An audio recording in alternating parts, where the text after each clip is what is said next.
એ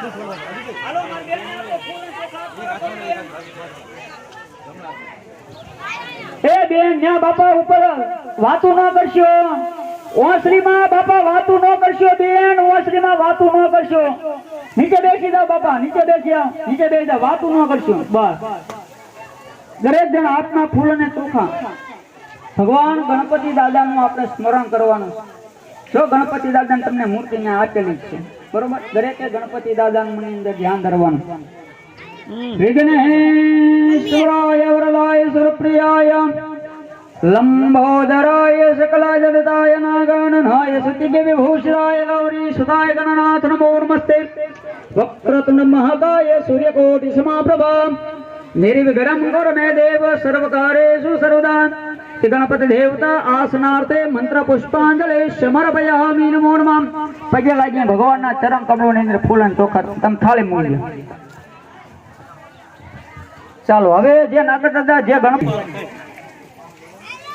ના એ બોલા પાવે છે, ત્રણ સોપારી આમ લાઈનમાં મૂકજો રાજુભાઈ.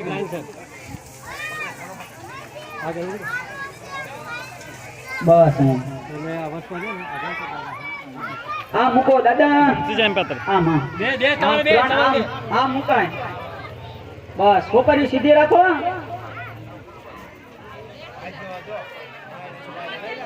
બસ અહીંયા ચાલો એ રીતે દરેકે હાલો. આંકોર ભાઈ, આ ભાઈ નું નામ શું?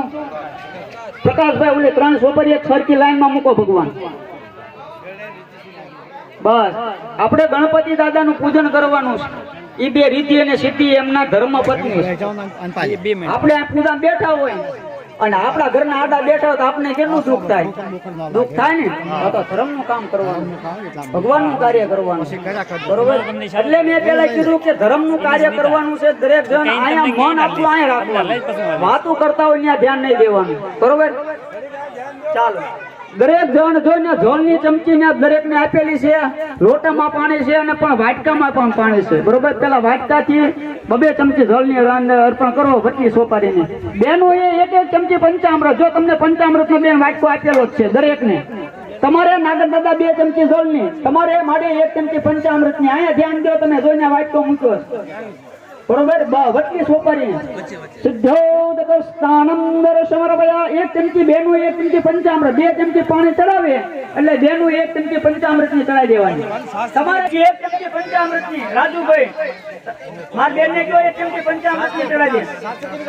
હાલો માડી ત્યાં તમે અહીંયા બેઠા આપણે પૂજામાં માડી અહીંયા ધ્યાન દો. બોલો પંચામૃત ચડાવો. તમારી પંચામૃત ચડાવવાનું.